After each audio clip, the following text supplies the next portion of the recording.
तुमचं सर्वांचं वेद and Maugham चॅनलमध्ये खूप खूप स्वागत आहे. तुमचा सर्वांचा आजचा दिवस आनंदी जावो हीच मी स्वामीचरणी प्रार्थना करते. हा ब्लॉग माझा दीप अमावस्याचा आहे. तुमच्यासोबत हा ब्लॉग शेअर करायला मला खरंच खूप उशीर झाला आहे. त्याचे कारणं पण बरेच आहे. तर प्लीज तुम्ही समजून घ्या आणि ब्लॉग शेवटपर्यंत नक्की बघा, कारण ब्लॉग खरंच खूप छान आहे. त्या शेवटपर्यंत नक्की बघा. आणि मागच्या दीप अमावस्याला वेद किती छोटासा होता, तर ते फोटो पण मी लास्टला ॲड केले आहे. म्हणून प्लीज ब्लॉग शेवटपर्यंत नक्की बघा. आज सकाळी उठल्यापासून ना माझी फक्त आणि फक्त धावपळच चालू होती.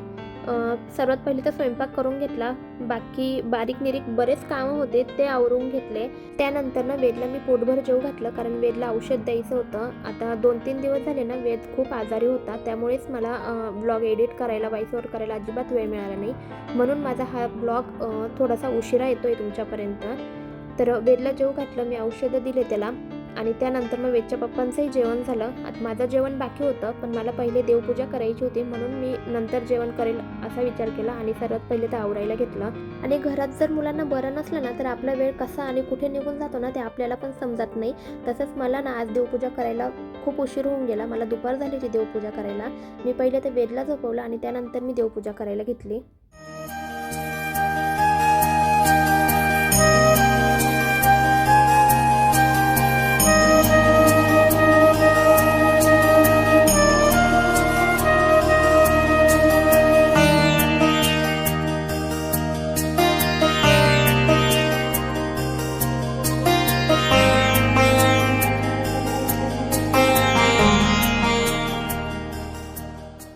मस्त छान अशी देवपूजा करून झाली. त्यानंतर मला वेदचा पण आवाज आला. वेद झोपेतून उठत होता, मग मी त्याला थोडा वेळ झोका दिला.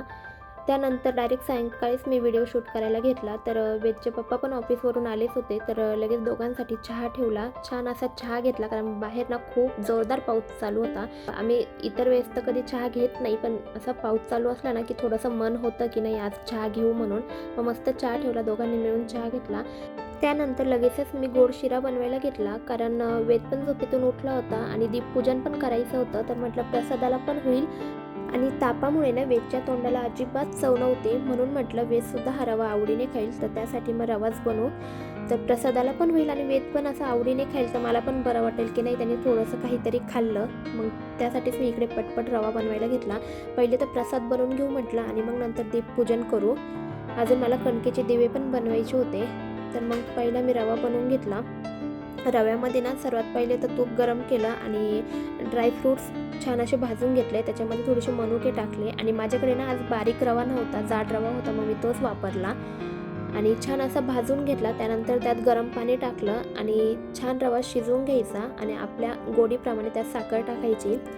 आता मी तिकडे प्रसाद बनवत होते, तोपर्यंत वेदचं इकडे छान असं पार्सल आलं होतं. वेदला ना मी मॅजिक बोर्ड ऑर्डर केला होता, तर मेशोवरून केली मी ही ऑर्डर आणि तुम्हाला सांगते याची क्वालिटी अजिबात चांगली नाही आहे. मी सुद्धा ते रिटर्न केलं आहे. तुम्ही पण जर घेणार असाल तर जवळच्या शॉपमधून घ्या किंवा मग ऑनलाईन फ्लिपकार्ट किंवा ॲमेझॉनवरून घ्या. मेशोवरून घेऊ नका, कारण त्याची क्वालिटी अजिबात चांगली नाही आहे. मी सुद्धा ते रिटर्न केलं.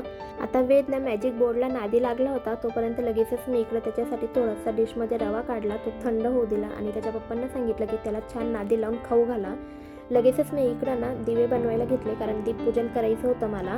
तर आज मी थोडासा वेगळा ट्राय करते आणि मी फर्स्ट टाईम करते, कारण ना मला इंस्टाग्रामवर सतत त्याच रील्स दिसत होत्या अशा डिझाईनचे दिवे बनवायचे. तर म्हटलं आपण पण ट्राय करून बघू. याआधी मी साधे दिवे बनवत होते, पण पहिल्यांदा करून बघू म्हटलं, जमलं तर चांगलंच आहे. आणि छान असा दिवा मी ट्राय केला आणि तो जमलासुद्धा मला. थोडीशी डिझाईन चुकली असं मला वाटतं, पण मी ट्राय केला आणि खरंच आवडीने केला आणि आवडला मला तो दिवा.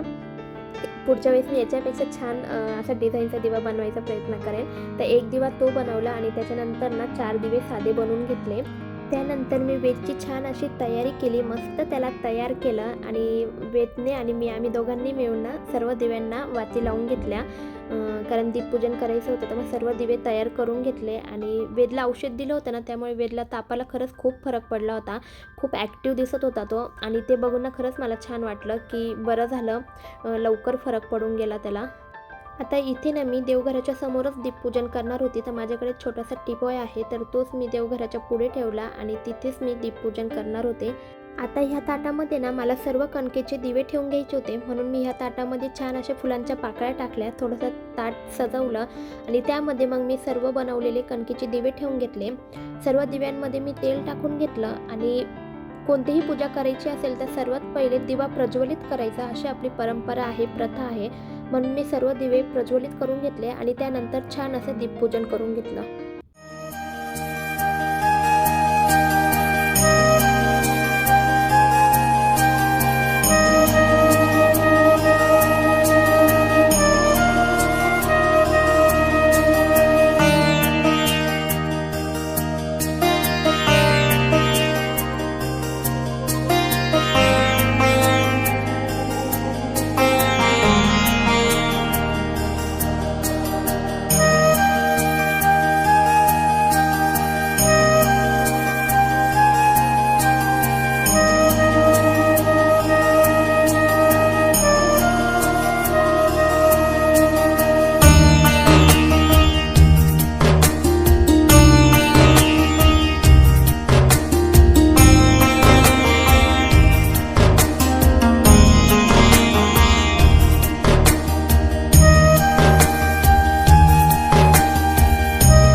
खूप छान दीपपूजन झालं.